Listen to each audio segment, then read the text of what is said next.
ఒక చిన్న క్వశ్చన్, మీ దగ్గర ఉన్న క్రెడిట్ కార్డ్ నుంచి వెళ్ళి ఒక 1000 రూపీస్ స్వైప్ చేశారనుకోండి, అసలు మీ మీద బ్యాంక్ ఎంత సంపాదిస్తుంది? 5 రూపీస్, 10 రూపీస్, 100 రూపీస్, లేదంటే మీరు ఫుల్ పేమెంట్ కట్టినా సరే బ్యాంక్ కి మనీ వస్తుంది. అది ఎలానో మీకు తెలుసా? చాలా మంది అనుకునేది ఏంటంటే late payment fee and interest మీదనే క్రెడిట్ కార్డ్ నుంచి మనీ సంపాదిస్తున్నారు అనుకుంటారు, కానీ కాదు. ఈ వీడియోలో నేను వచ్చేసరికి అసలు బ్యాంక్ క్రెడిట్ కార్డ్ నుంచి మనీ ఎలా సంపాదిస్తుంది అనేది అయితే ఇన్ డీటెయిల్ గా అండ్ క్లియర్ గా ఎక్స్ప్లెయిన్ చేస్తాను అనమాట. మీరు స్మార్ట్ యూజర్స్ అనుకోండి, బ్యాంక్ తో పాటు మీరు ఎలా మనీని కొంచెం సేవ్ చేయొచ్చు అని అయితే నేను ఈ వీడియోలో మొత్తం ఇన్ డీటెయిల్ గా ఎక్స్ప్లెయిన్ చెబుతున్నాను అనమాట. ఈ వీడియోని మీరు ఎక్కడ స్కిప్ చేయకుండా లాస్ట్ వరకు అయితే చూడండి. ఈ వీడియో చూసి ఏ పాయింట్ ఆఫ్ అయినా సరే మీకు నచ్చితే మాత్రం ఖచ్చితంగా ఒక లైక్ చేయండి, సబ్స్క్రైబ్ చేసుకున్న ఛానల్, అలాగే సబ్స్క్రైబ్ పక్కన బెల్ ఐకాన్ క్లిక్ చేసుకోవడం అయితే అసలుకే మర్చిపోకండి. ఒకవేళ కనుక మీకు ఈ వీడియో నచ్చలేదు అనుకోండి, ఎందుకు నచ్చలేదు ఖచ్చితంగా నాకు కింద కామెంట్ సెక్షన్ లో కామెంట్ చేయండి. ఒక డిస్లైక్ చేయడం అయితే అసలుకే మర్చిపోకండి. లేట్ చేయకుండా అయితే మనం వీడియో స్టార్ట్ చేసేద్దాం. Hi hello welcome back to credit craft pro. Credit card free కాదు. మనం క్రెడిట్ కార్డ్ తీసుకునేటప్పుడు ఏం చెప్తారు? Cash backs, rewards, free launch access అని, అండ్ మీకు ఇది life time free credit card అని చెప్తారు కదా. కానీ ఇన్ని ఆఫర్లు ప్రొవైడ్ చేసేందుకు బ్యాంక్ కి అసలు ఏం లాభం వస్తుంది? ఇక్కడ ఏ బ్యాంక్ కానీ ఏ క్రెడిట్ కార్డ్ కంపెనీ కానీ చారిటీ అయితే ఏం నడపట్లేదు. వాళ్ళు కూడా ఇది ఒక బిజినెస్ లానే చూస్తారనమాట. మనకి ఇంత ఆఫర్స్ ఇస్తున్నారు కదా, కానీ వాళ్ళకి ఎలా డబ్బులు వస్తున్నాయి అనేది అయితే మనం ఇప్పుడు చూద్దాం. Income source 1, interest. ఇది బ్యాంక్ కి బిగ్గెస్ట్ రెవెన్యూ సోర్స్. ఎగ్జాంపుల్ గా చూద్దాం. ఇప్పుడు మీరు ఒక కార్డు నుంచి 50,000 స్వైప్ చేశారు, మొత్తం పేమెంట్ కట్టకుండా మినిమం డ్యూ మాత్రమే కట్టారనుకోండి, అక్కడ వచ్చేసరికి బ్యాంక్ మీ మీద ఇంట్రెస్ట్ అనేది ఛార్జ్ చేస్తుంది అనమాట. మీకు జస్ట్ ఒక లేట్ పేమెంట్ ఫీజు అయితే ఉండదు, కానీ ఖచ్చితంగా అదే మీ మీద ఇంట్రెస్ట్ అనేది ఛార్జ్ చేస్తూనే ఉంటారు అనమాట. మనకి ఏంటంటే అది కనపడదు, కానీ కనపడకుండానే వాళ్ళు ఏం చేస్తుంటే ఏదైతే రిమైనింగ్ ఉంటుందో, మీ ఇప్పుడు ఫర్ ఎగ్జాంపుల్ గా 50,000 తీసుకుంటే మీకు మినిమం డ్యూ వచ్చేసరికి ఒక 2,000 రూపీస్ అయింది అనుకుందాం. ఆ 2,000 రూపీస్ కాకుండా ఏదైతే మిగతా 48,000 రూపీస్ ఉంటుందో దాని మీద వచ్చేసరికి వాళ్ళు 3 to 4% పర్ మంత్ గా ఇంట్రెస్ట్ అయితే కలెక్ట్ చేస్తుంటారు అనమాట. ఇయర్లీ కన్వర్ట్ చేసుకుంటే 36 to 48% మీకు ఇంట్రెస్ట్ అనేది ఛార్జ్ చేస్తుంటారు. అంటే 50,000 తీసుకుని ఒకవేళ మినిమం డ్యూ కట్టారనుకోండి, త్రూ అవుట్ ద ఇయర్ మీరు కొన్ని వేల రూపాయలు అయితే ఇంట్రెస్ట్ కింద బ్యాంక్ కి మీకు తెలియకుండానే కడుతూ ఉంటారు. ఎప్పుడైనా సరే మీరు మినిమం డ్యూ అసలుకే కట్టకండి, టోటల్ డ్యూ మాత్రమే కట్టండి అని పదే పదే చెప్పేది. ఎందుకంటే మనకు తెలియకుండా మన మీదనే వాళ్ళు ఇంట్రెస్ట్ అనేది హెవీగా అయితే వేస్తున్నారు అనమాట. ఎప్పుడైనా సరే క్రెడిట్ కార్డ్ ని లోన్ లా అస్సలకే ఉపయోగించకండి. Income source 2, merchant fee. Credit card నుంచి ఏదైనా ప్రోడక్ట్ కొన్నా, ఏదైనా ఎక్కడైనా సరే స్వైప్ చేసినా సరే, ఫ్యూయల్ కొట్టించినా సరే, ఎక్కడైనా సరే మన సైడ్ నుంచి బ్యాంక్ ఎలాంటి ₹1 కూడా ఎక్స్ట్రా తీసుకోదు. కానీ అదే మర్చెంట్ సైడ్ చూసుకుంటే మర్చెంట్ ఫీజ్ అని వాళ్ళు కలెక్ట్ చేస్తుంటారు అనమాట. ఆ మర్చెంట్ ఫీజ్ వచ్చేసరికి 1% నుంచి 2% వరకు ఉంటుంది. మీరు కనుక అమెరికన్ ఎక్స్ప్రెస్ కార్డ్ యూస్ చేస్తున్నారు అనుకోండి, 3.5 నుంచి 4% వరకు కూడా మర్చెంట్ ఫీజ్ అయితే కలెక్ట్ చేస్తుంటారు. ఈ విధంగా అయితే బ్యాంక్ వచ్చేసరికి మనీ అయితే ఎర్న్ చేస్తూ ఉంటుంది. ఫర్ ఎగ్జాంపుల్ గా పేమెంట్ కార్డ్ నుంచి చేశారనుకోండి, ఎప్పుడైనా మీరు అబ్జర్వ్ చేసి ఉంటే 2% ఎక్స్ట్రా పడుతుంది క్రెడిట్ కార్డ్ స్వైప్ చేస్తే అంటారు. అది ఎందుకంటే బ్యాంక్ వాళ్ళ సైడ్ నుంచి 2% చార్జెస్ అనేది కలెక్ట్ చేస్తుంటారు. వాళ్ళ దాన్ని తగ్గించుకోలేక ఆ 2% అనేది మన మీదనే వేస్తుంటారు. ఇక్కడ చూసుకున్నట్టయితే మీరు ఫుల్ పేమెంట్ చేసినా సరే బ్యాంక్ కి మనీ అనేది వచ్చేసింది అనమాట. మీరు ఎప్పుడైనా గమనించారనుకోండి, ఇంత స్వైప్ చేస్తే మీకు ఇన్ని రివార్డ్స్ ఇస్తాం, ఇంత స్వైప్ చేస్తే మీకు ఇంత క్యాష్ బ్యాక్ ప్రొవైడ్ చేస్తామని వాళ్ళు ఎందుకు చెప్తుంటారంటే ఈ కారణం వల్లనే. వాళ్ళకి మీ మీద కాకుండా మర్చెంట్ నుంచి ప్రాఫిట్ అనేది వెళ్తుంది కాబట్టి వాళ్ళు మిమ్మల్ని స్వైప్ చేస్తే ఇంత రివార్డ్స్ అనేది ఇస్తామని వాళ్ళు చెప్తూ ఉంటారు. Income source 3, annual fee. ఇక్కడ చాలా మంది ఏమనుకుంటారంటే యాన్యువల్ ఫీజ్ ఏముంది, ఒక 500 కదా, ఒక 1000 కదా, 1500, 2000, 3000 కదా, ఆ కార్డ్ యొక్క బెనిఫిట్స్ ని బట్టి తక్కువనే కదా అని అనుకుంటారు. కానీ అది ఒక పర్సన్ ఒక 500 పేమెంట్ చేసాడు అనుకోండి, ఓకే 500 అనిపిస్తుంది. అదే ఒక 10,000 మెంబర్స్ చేస్తే, అదే ఒక 1 lakh మెంబర్స్ చేస్తే, అదే ఒక 10 lakhs మెంబర్స్ చేస్తే అది ఎంత పెద్ద ఇన్కమ్ అవుతుంది. మీరు కట్టే యాన్యువల్ ఫీజ్ కంటే ఎక్కువ రిటర్న్స్ వస్తే మాత్రమే మీరు ఆ కార్డ్ అయితే యూజ్ చేయండి. లేదని అనుకుంటే ఆ కార్డ్ బదులు వేరే కార్డ్స్ చాలా అయితే అవైలబుల్ గా ఉంటాయి. ఒకసారి మన ఛానల్ అయితే విజిట్ చేయండి. అక్కడ నేను డీటెయిల్ గా అయితే చాలా కార్డ్స్ అయితే రివ్యూ చేస్తాను అనమాట. సో దాంట్లో మీకు బెటర్ అనిపించేది, బెస్ట్ అనిపించేది అనేది చూసుకొని అక్కడికి అయితే అప్లై చేసుకోండి. ఎక్కువ రివార్డ్స్ అయితే మీరు గెయిన్ చేయొచ్చు. ఇలానే కొన్ని బ్యాంక్స్ మీకు క్రెడిట్ కార్డ్ ని హయ్యర్ యాన్యువల్ ఫీజ్ కి మీకు ఇస్తారు అనమాట.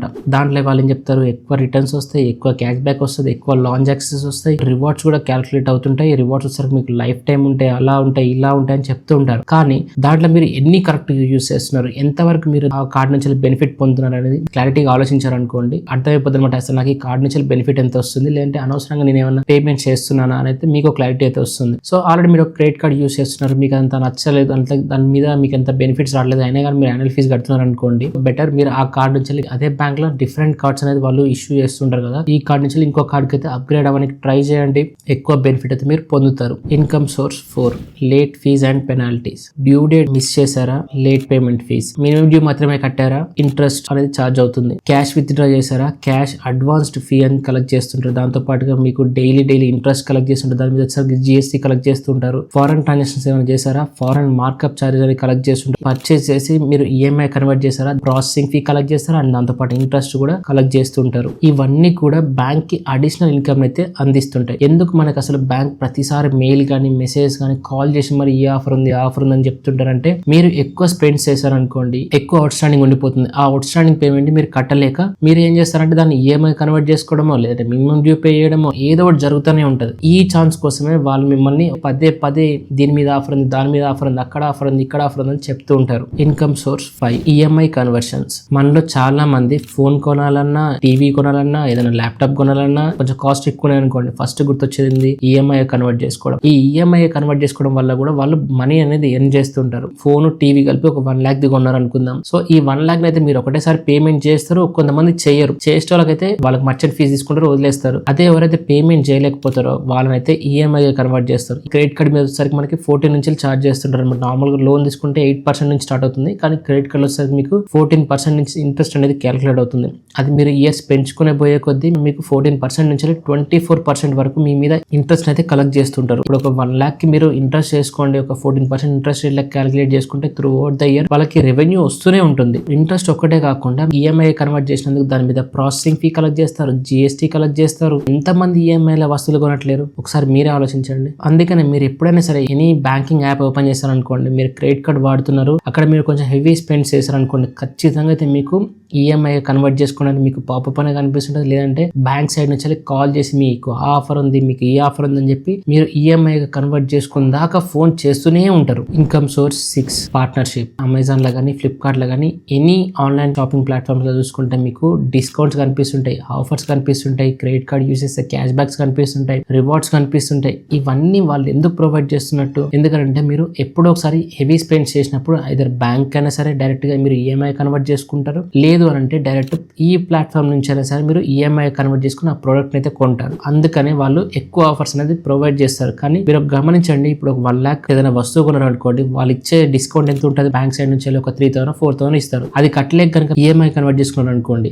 మీ మీద 14% ఇంట్రెస్ట్ అనేది ఛార్జ్ చేస్తారు. వాళ్ళు ఇచ్చే 3,000 రూపీస్ డిస్కౌంట్ ఏదైతే ఉంటుందో ఆ డిస్కౌంట్ మీరు 3 months లో వాళ్ళకి పేమెంట్ చేసేస్తారు. రిమైనింగ్ ఏదైతే 9 months ఉంటుందో అదంతా వాళ్ళకి ప్రాఫిట్ అన్నట్టే కదా. అందుకనే మనకి ప్రతి ఒక్క ప్లాట్ఫామ్, ఈ కామర్స్ కానీ, క్విక్ కామర్స్ కానీ ఎక్కడ చూసినా సరే మీకు హెవీ ఆఫర్స్ అయితే ఇనిషియల్ గా అయితే వాళ్ళు ఆఫర్ చేస్తారు, కానీ కొన్ని రోజుల తర్వాత వాళ్ళు ఆఫర్ చేయకపోగా మీ మీదనే ఇంట్రెస్ట్ అనేది కలెక్ట్ చేస్తుంటారు. Why banks giving cash back. ఇప్పుడు for example SBI cash back card తీసుకున్నాం అనుకోండి, అక్కడ వచ్చేసరికి మీకు 5% cash back any online platform అని చెప్తారు. ఆన్లైన్ ప్లాట్ఫామ్ లో ఎందుకు ప్రొవైడ్ చేస్తున్నారు అంటే, మీ దగ్గర క్రెడిట్ కార్డ్ దాంట్లో 5% క్యాష్ బ్యాక్ వస్తుంది అనేసి మీ ఫోన్ లో చూడగానే అర్థమైపోతుంది. ఈజీగా మీరు దాన్ని పర్చేస్ చేస్తారు, 5% క్యాష్ బ్యాక్ వస్తుంది అని మాత్రమే ఆలోచిస్తారు. కానీ దాని వెనకాల మనం ఎంత పేమెంట్ చేస్తున్నాం అయితే ఎవరు ఆలోచించారు. ఒక్క క్షణం ఆలోచించారనుకోండి, అప్పుడు మీకు అర్థమవుతుంది ఇంత హెవీ అమౌంట్ పెట్టి ఇప్పుడు ఇది పర్చేస్ చేయాలా, వచ్చే 5% క్యాష్ బ్యాక్ కోసం అనేది మీకు అర్థమవుతుంది. చాలా మంది ఏం ఆలోచిస్తారంటే, ఇప్పుడు నేను ప్రోడక్ట్ కొంటే నాకు ఎంతో కొంత క్యాష్ బ్యాక్ వచ్చేస్తుంది, సరిపోతుంది, ఇక్కడ నాకు ఇది చాలు, మంచి డిస్కౌంట్ లో వస్తుంది కదా, మంచి క్యాష్ బ్యాక్ వీళ్ళు ఆఫర్ చేస్తున్నారు కదా, మూవీ టికెట్స్ మీద 1+1 ఆఫర్ చేస్తున్నారు కదా అని మాత్రమే ఆలోచిస్తారు. కానీ ఒక్క మూవీ టికెట్ కోసం మీరు ఎంత స్పెండ్ చేస్తున్నారు అనేది మాత్రం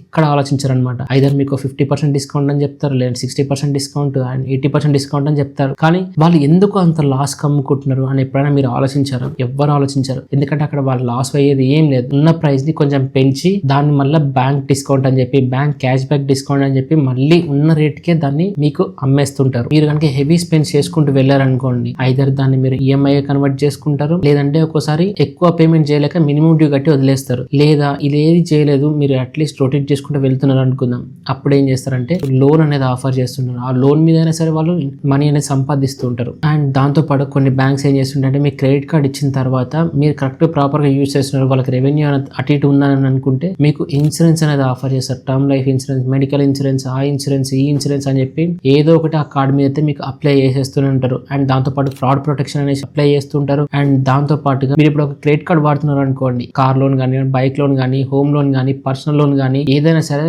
ఈ బ్యాంక్ లో నాకు ఆల్రెడీ క్రెడిట్ కార్డ్ ఉంది కదా అని చెప్పి ఫస్ట్ ఆ బ్యాంక్ వెళ్ళడానికనే మీరు ట్రై చేస్తారు. సో అందుకోసం కూడా మీకు క్రెడిట్ కార్డ్ లో క్యాష్ బ్యాక్స్ అనేది ఎక్కువ ఆఫర్ చేస్తుంటారు. Smart users beat the system. ఎప్పుడైతే మీరు స్మార్ట్ గా ఆలోచిస్తారో, బ్యాంక్ ఎలా అయితే మనీ అని సంపాదిస్తుందో అదే బ్యాంక్ నుంచి మీరు కూడా మీ మనీ అనేది కొంచెం సేవ్ చేసుకోవచ్చు. ఎప్పుడైతే మీరు అవుట్ స్టాండింగ్ అనుకుంటారో, టోటల్ అమౌంట్ అయితే పే చేసి ట్రై చేశారు అనుకోండి, మీరు ఎలాంటి ఇంట్రెస్ట్ అయితే మీరు పే చేయరు. ఏదైనా ప్రోడక్ట్ కొంటున్నారు అనుకోండి, ఆ ప్రోడక్ట్ ని నేను వితిన్ 30 days ఆర్ 50 days లో నేను దాన్ని రీపే చేయగలుగుతానా లేదా అని ఒక్కసారి కనుక మీరు ఆలోచించారనుకోండి, ఆ ప్రోడక్ట్ని అయితే మీరు తీసుకోవాలొద్దన్న క్లారిటీ అయితే మీకు వచ్చేస్తుంది. ఈఎంఐ తీసుకుంటున్నారు అనుకోండి, ఇంట్రెస్ట్ ఎంత పడుతుంది, జిఎస్టీ ఎంత పడుతుంది, ప్రాసెసింగ్ ఫీజు ఎంత పడుతుంది, ఐదర్ వాళ్ళు ఇచ్చే డిస్కౌంట్ కి ఇవన్నీ మ్యాచ్ అయ్యి మనకి ఎంతో కొంత ప్రాఫిట్ అనేది మనకు వస్తుందా అని కూడా మీరు ఆలోచించారనుకోండి, మీ నుంచి ₹1 కూడా బ్యాంక్ అయితే వెళ్ళదు. అన్నెసెసరీగా ఎలాంటి ప్రోడక్ట్స్ అయితే మీరు కొనకండి, ఎలాంటి ఈఎంఐ కన్వర్షన్స్ అయితే మీరు చేసుకోకండి. ఎప్పటికైనా సరే ఏటీఎం నుంచి వెళ్ళి క్రెడిట్ కార్డ్ త్రూ క్యాష్ అస్సలకే విత్డ్రా చేయకండి. ఎక్కువ యాన్యువల్ ఫీజు ఉన్న క్రెడిట్ కార్డ్ తీసుకున్నా కూడా ఆ యాన్యువల్ ఫీజుకి తగ్గట్టుగా నాకు బెనిఫిట్స్ అనేది వస్తున్నాయా రావట్లేవా, యాన్యువల్ ఫీజు కంటే ఎక్కువ బెనిఫిట్ నేను పొందుతున్నాను లేదా అని ఒకసారి కనుక మీరు ఆలోచించుకున్నారు అనుకోండి,